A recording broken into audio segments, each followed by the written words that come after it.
Every painting, every postcard, every Hollywood frame of the American cowboy in winter shows the same lie. A rugged man on horseback, frost on his mustache, riding calmly through a dusting of pretty white snow. What the National Cowboy and Western Heritage Museum's archived field reports and survivor testimonies actually document is something that no film studio has ever had the nerve to reconstruct in full. A wall of black wind arriving from the north at speeds exceeding 60 miles per hour, carrying snow so fine and so dense that men standing 3 feet apart could not see each other. Temperatures dropping from a mild afternoon into 40 degrees below 0 Fahrenheit in under 6 hours, and across the open plains of Montana, Wyoming, and the Dakotas. The slow and systematic death of everything that could not find shelter before dark on January 9th, 1887. That single night and the weeks of frozen hell that followed it erased more cattle, more fortunes, and more human lives than any gunfight, any drought, or any range war the frontier had ever produced. The event has a name. Ranchers who lived through it called it the Big Die-Up. Historians record it as the Great Die-Off of 1886 to 1887.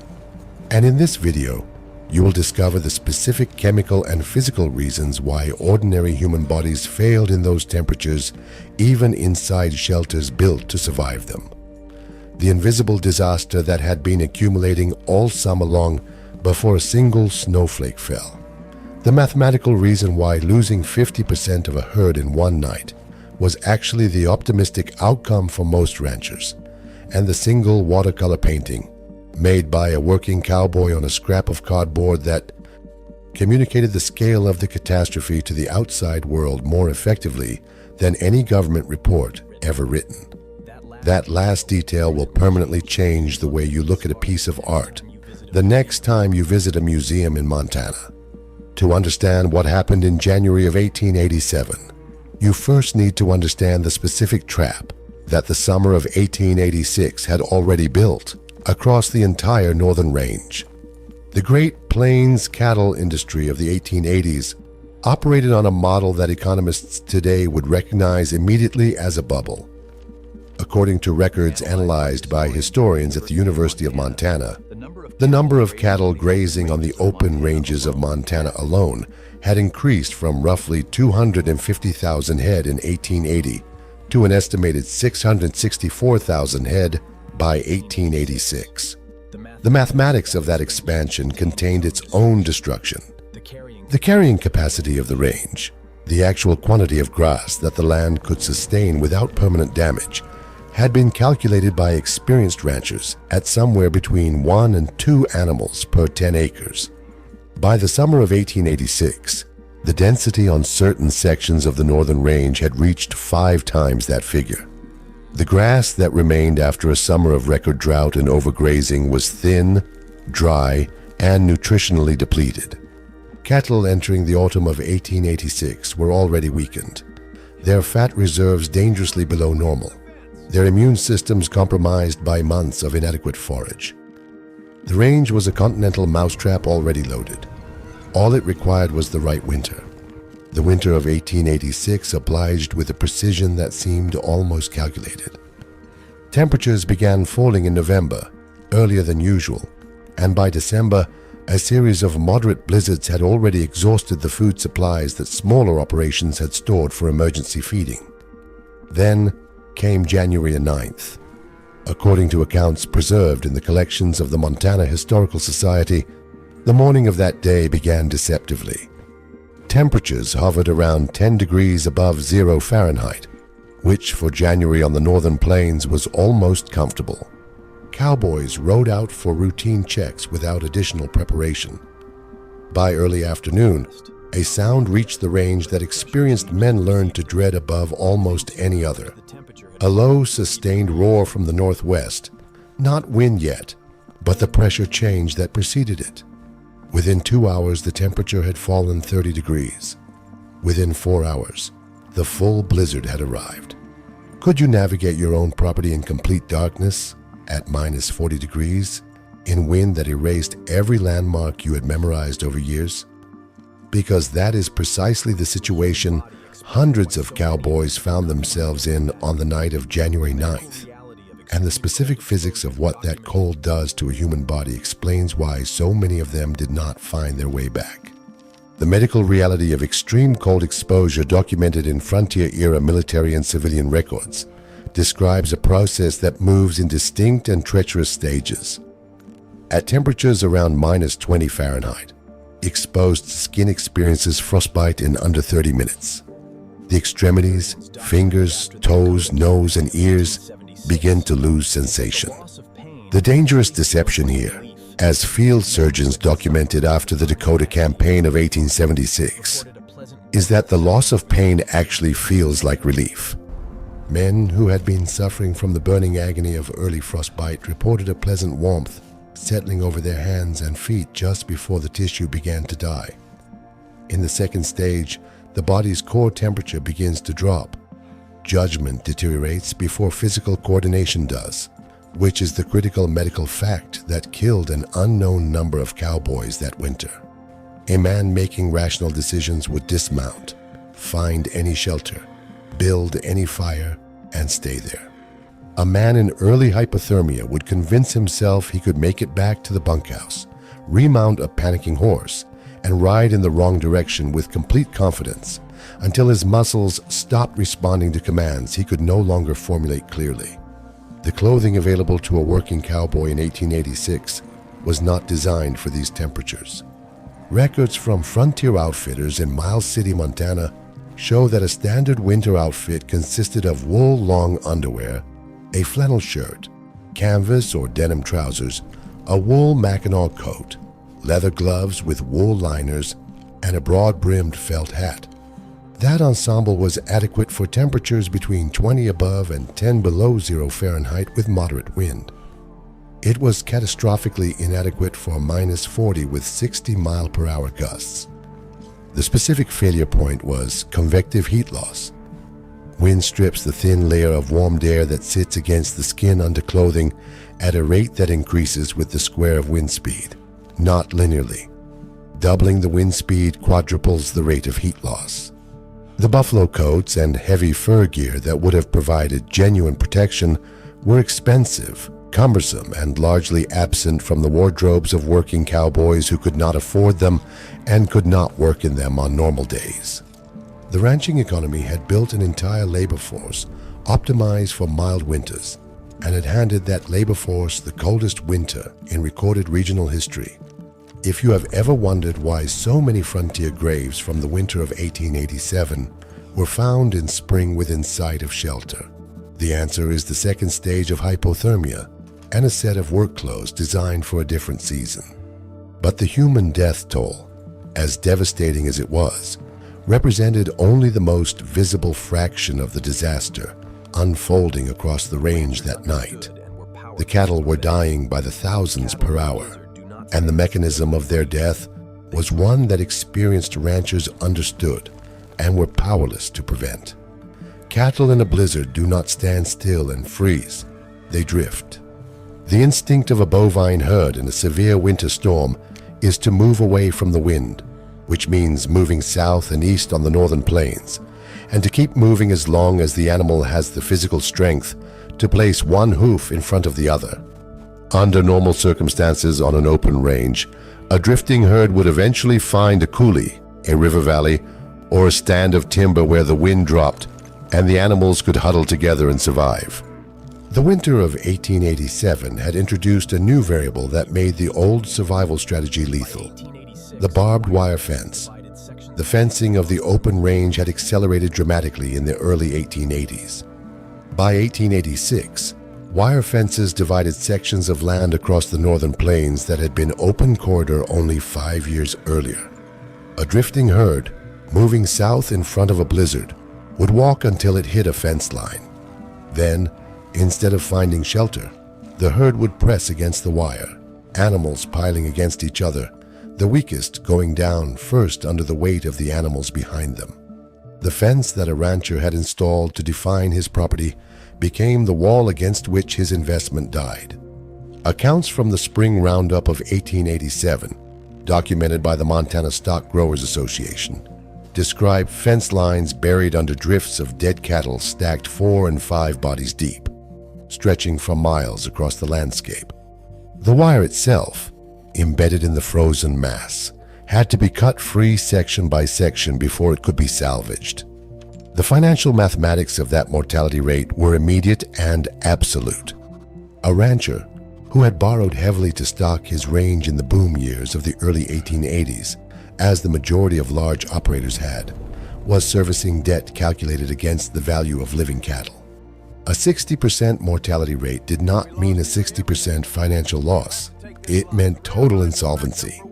The cattle that survived were worth less per head in the glutted spring market of 1887, when every surviving rancher simultaneously tried to sell what remained, than they had been worth at the height of the bubble. A rancher who lost half his herd and sold the survivors into a collapsed market frequently recovered less than 20 cents on every dollar of debt he was carrying.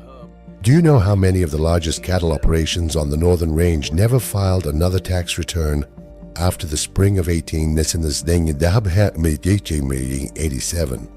According to records compiled by the Wyoming Stock Growers Association, more than half of the major corporate ranching operations that had been actively trading in 1885 had either dissolved, declared bankruptcy, or been absorbed by creditors within 18 months of the big die-up. The open-range cattle era, which had defined the economic identity of the American West for more than a decade, effectively ended on the night of January 9, 1887. What replaced it was something fundamentally different. Smaller operations, winter feeding programs, crossbred cattle better suited to cold, and the gradual acceptance that the northern plains were not Texas and could not be managed as though they were. None of that analysis reached the eastern newspapers and investment offices of Chicago and New York with the speed or the clarity of a single piece of mail that arrived in Helena, Montana in early February of 1887. The owner of a large ranch had written to his financial partner in the city asking for a report on how the herd had survived the storms. The foreman on the ground, a young cowboy and amateur artist named Charles Marion Russell, did not write a report. He sent a watercolor painting instead, roughly the size of a postcard, depicting a single emaciated longhorn steer standing in deep snow, ribs visible through the hide, head down, surrounded by circling wolves. Russell titled it, "Waiting for a Chinook." His employer received it in an envelope, showed it to the financial partner, and the image circulated through the investment community of Helena in days. According to historians at the CM, Russell Museum in Great Falls, the painting communicated in a single image what pages of mortality statistics had failed to convey. The herd was gone. The Chinook, the warm southwestern wind that cattlemen waited for to break the winter freeze, was not coming in time. The animal in the painting was already dead. It simply had not fallen yet. Russell painted that image not as a professional artist, but as a working ranch hand documenting what he saw. He was 23 years old. The painting that would later be reproduced in millions of copies and become the defining visual document of the Great Die-Up was made with watercolors on a piece of cardboard in a bunkhouse by a man who had ridden out into that winter and come back to tell the story the only way he knew how to tell it. That specific detail, that the most important historical record of the worst cattle disaster in American history, was produced not by a journalist or a government surveyor, but by a cowboy with a paint kit, reveals something about how information actually moved across the frontier in 1886 that no textbook has ever adequately explained. Leave your like here if you had never heard of Charles Russell before this video. The story of how that painting changed the entire culture of Western art is something the channel will cover in a future video, and you do not want to miss it. The survivors of that winter left behind a body of testimony that historians have spent decades assembling into a coherent picture of what the experience actually felt like from inside it. The accounts preserved in the collections of the Montana Historical Society and the Smithsonian Institution's American History Archives describe a particular kind of psychological damage that accompanied the physical devastation. Men who had spent years building herds, who had ridden the same range through ordinary winters and believed they understood the land, described the spring of 1887 as a kind of reversal of reality. The plains they rode out to survey in March, when the snow finally began to break, were not the plains they had ridden in October. The landscape was covered in the decomposing remains of animals they had known individually, had branded, had counted and tracked through years of work. The smell reached the outskirts of towns miles from the open range. Travelers arriving by rail in April reported being able to smell the dye-up from the train windows before any of it was visible. The psychological effect of that sensory experience on men who had invested not just money but years of physical labor into those herds has been documented in letters and diaries that researchers like David Derry, whose book Cowboy Culture remains one of the most detailed accounts of the open range era, have analyzed at length. The language these men used consistently describes not grief in the ordinary sense, but a specific kind of disorientation, a rupture with a version of the world that no longer existed and could not be rebuilt on the same terms. Several of the largest operators never returned to ranching at all. They sold whatever land and equipment survived, settled their debts as far as the assets would reach, and moved to cities where they took office work or small trade positions and refused to discuss the range for the rest of their lives. One of the men who lost nearly everything in the big dye-up and documented the experience in writing was not a professional rancher, but a future president of the United States. Theodore Roosevelt had established the Elkhorn Ranch on the Little Missouri River in the Dakota Territory in 1883, partly as a grief response to the deaths of his mother and first wife in the same 24 hours in February of 1884, and partly as a genuine attempt to build a profitable cattle operation in the West. By 1886, according to Roosevelt's own memoir, Ranch Life and the Hunting Trail, published in 1888, he had invested heavily in the operation and carried substantial stock. The winter of 1886 to 1887 destroyed between 60 and 65% of his herd by his own estimate. In a letter to his friend Henry Cabot Lodge, written in the spring of 1887 and preserved in the Library of Congress, Roosevelt described the losses plainly and without sentimentality, acknowledging that the investment was effectively a financial failure. What he did not describe, and what biographers including Edmund Morris have noted in the authorized biography, The Rise of Theodore Roosevelt, was the degree to which the physical experience of that winter, riding out in the blizzards, managing the loss in real time, surviving the cold with the same equipment and the same provisions available to every other working hand on the northern range, shaped the specific character of physical hardness and contempt for comfort that would define his public persona for the rest of his life. The frontier did not produce ruggedness as a personality trait. The winter of 1887 imposed it as a survival requirement on everyone present, regardless of their family background or their financial position, and the men who came out of it carried that requirement inside them long after the cold had broken. Here is something worth pausing on, because it connects directly to choices that consumers and food systems still make today. The fundamental vulnerability that the big dye-up exposed was not a failure of individual toughness or frontier preparedness. It was a systemic agricultural miscalculation at industrial scale.